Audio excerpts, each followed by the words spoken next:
الرحيم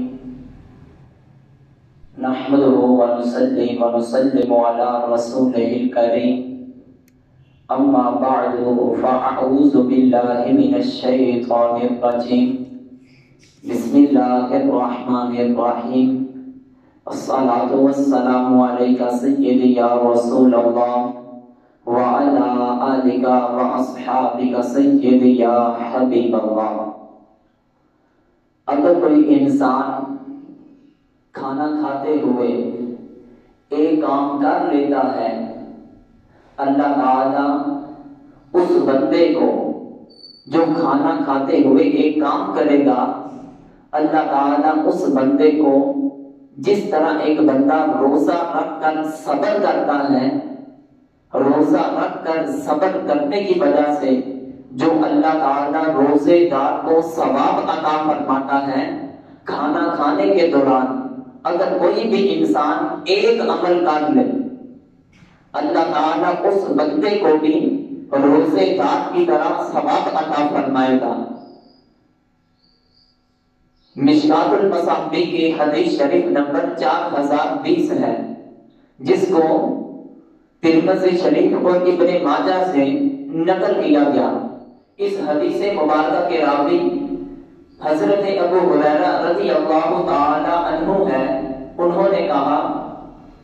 کہ اللہ کے پیارے محبوب علیہ الصلوۃ والسلام نے ارشاد فرمایا، الطائم الشاکر کالصائم الصابر۔ اگر کوئی شخص کھانا کھا کر شکر کرتا ہے، اللہ تعالیٰ اس بندے کو روزہ رکھ کر صبر کرنے پر جو اس کو ثواب عطا فرماتا ہے، اسی طرح کھانا کھا کر شکر کرنے والے کو اللہ تعالیٰ ثواب عطا فرماتا ہے۔ اس حدیث مبارکہ کی شرح کے اندر قاری ملا علی قاری یوں فرماتے ہیں کہ اگر کوئی بندہ کھانا کھانے سے پہلے